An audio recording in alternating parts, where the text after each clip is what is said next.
This is day number 8 or 9, I can't remember, but we are currently at Tokyo Station. We're on another bullet train, about to head towards Fukuoka.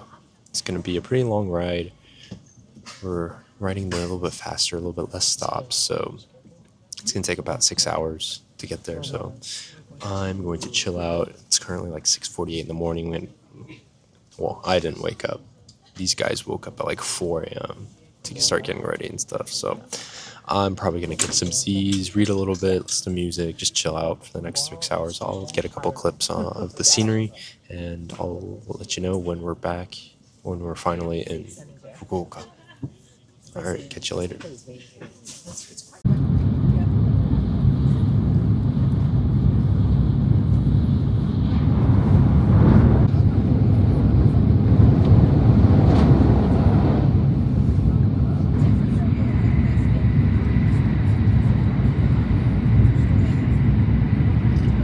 But we made it to Fukuoka finally after riding the bullet train. And we are about to head on the subway. We're going to ride a rickshaw, and we have a guide who's going to show us around the city. Just because none of us have ever been here. I've never been here. So this is the first time being down south in Kyushu, the southernmost island of Japan. Basically, make these and teach you how to paint more. I guess you get to keep it. It's so cute. This one, right? It is. Jensen.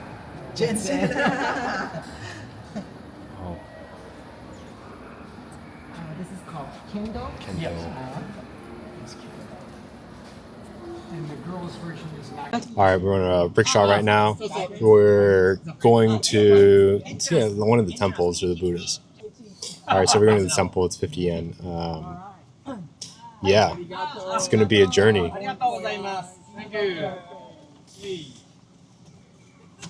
Let's go. It's okay, I'm sure he pulled people heavier than us.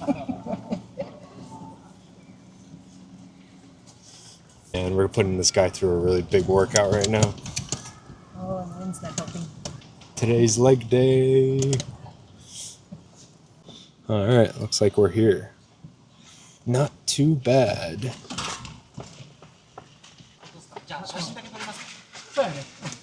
Hi. Picture. Yes. All right, we had to switch rickshaws because our weight was too much. The guy was kind of struggling a little bit, but it's all good.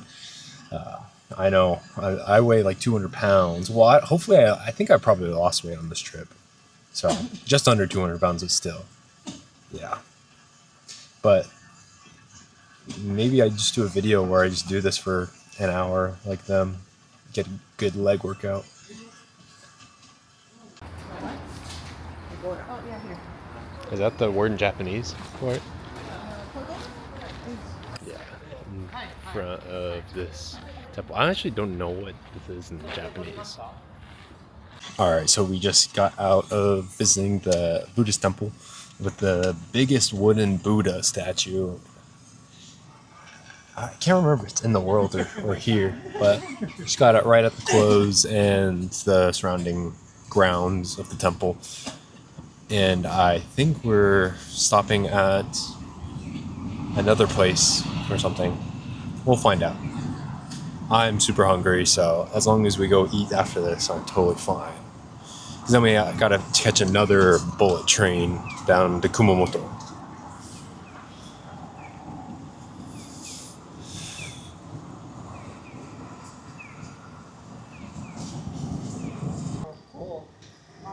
Yin and yang. Oh. I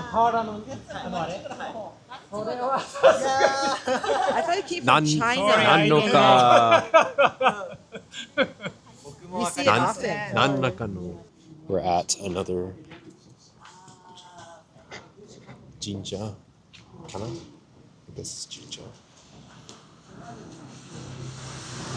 Yes.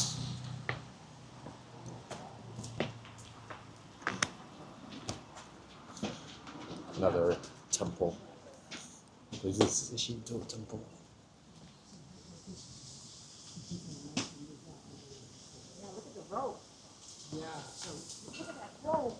yeah, that's He's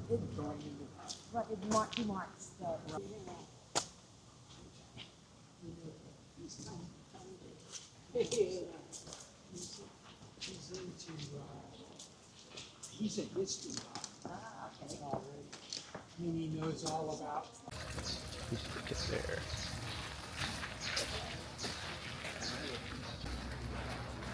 So that's something Crazy the story, tall. and I asked my children. I said, This is what you do in some Japanese restaurants. They give you sesame seeds and you crush them up, and this is for the salad, but then you eat cabbage. I know for normal Americans, cabbage isn't salad, but that's salad here. So you just crush it up and then you put it on the salad. Alright, we're good. And this is kind of Nagoya style miso. On our last train of the day, we finished up doing our tour of Kumamoto, or sorry, not Kumamoto, our tour of Fukuoka, which is pretty cool. We rode those rickshaws, and then we ended up having katsu at the end, which katsu always hits. Got the katsu curry, never disappoints. And we are on the Shinkansen, or the bullet train, down to Kumamoto, which is luckily one station. It's like an hour away, but that's where my grandpa's family is from, and we're gonna meet some of our relatives we never met before. Alright, it's about to go. So, I will show. It's kind of like an old school bullet train. Definitely not as high tech as the last one, but gotta enjoy the experience. But I am super tired. I'm glad at least I got some food in my stomach. Not hangry anymore. So I am super excited just to sleep. But we get to the station and then our Airbnb is like 25-minute bus right away. So we can survive that, make it to it, get a good night's rest. See y'all there. Alright, we're currently walking towards Kumamoto-jo, which means the Kumamoto Castle in the city that we're in. We have some time to kill before we take a bullet train to Osaka next to the airport. Because we fly out early tomorrow morning. And I'm probably going to take my sweatshirt off. It's super hot right now. It's a lot hotter down here in the south than up north in Tokyo. But here is just the bridge to it. There's the main part of the castle right there. It's where that. I actually didn't film the guy earlier, but.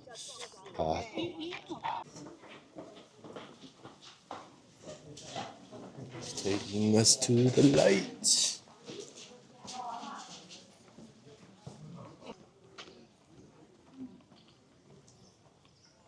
I get a good view around. All right. I guess I was wrong. I looked it up on ChatGPT, and looks like the guy that was based off of the Last Samurai, the movie, is a different guy, not Kato Kiyomasa. It's a different guy, but he was part of the same rebellion that the samurai had against the government. It's pretty interesting. Good view of the castle right there. All right, so I had to pick up one of these things. So basically, these are called kulishes. They're basically the little ice cream pouches. So good. 200 yen. Maybe a little bit more expensive than if you get a konbini, like 150 yen usually. But this hits the spot. The Belgian chocolate. Yeah, you get that with the Matt Castle in the background. All right, it's been a long day. Sorry, this is my first time filming today. This is like day 10, I think, something like that. We are currently in Kumamoto, Kumamoto prefecture, Kumamoto city, and about to have some ramen. And we're sitting outside a ramen shop. So it looks pretty good. It's Kumamoto ramen. But basically today we went to church in the morning, and then afterwards we went and met up with a relative that we've never met before, but he's a Horikami. So basically my mom's maiden name is Horikami, so it comes from my grandpa's name.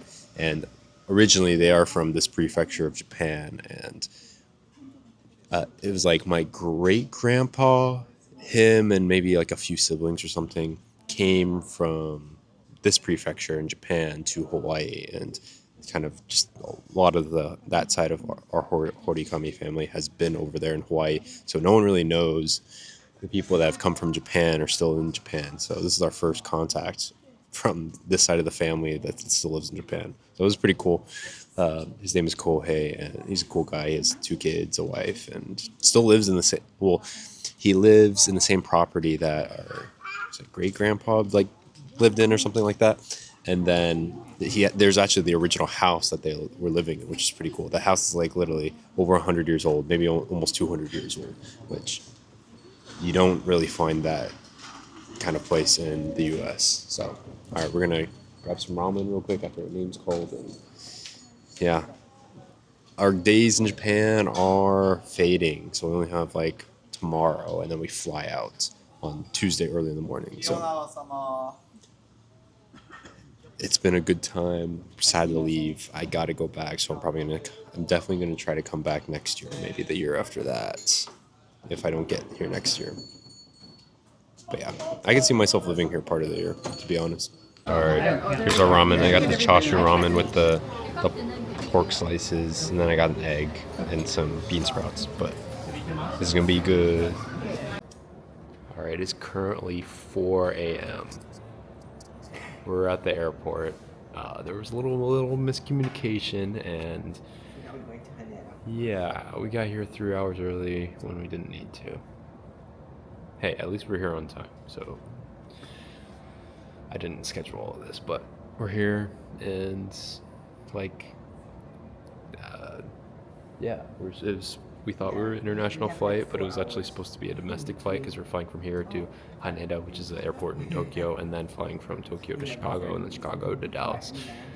But so we are actually doing domestic, so the gate, like, and the check-in's like not even open, so makes sense. It's 4 a.m. We will eventually get home, you know. But I have a lot of YouTube videos that I can watch, so luckily I have that. And I'm going to try to make sure my sleep schedule is like accustomed to normal Texas time as fast as possible. So I don't like really sleep at all. It's like 2 or 3 hours. And then I'm going to try to like keep to Texas schedule and sleep when I'm supposed to sleep. So we'll see how that works out.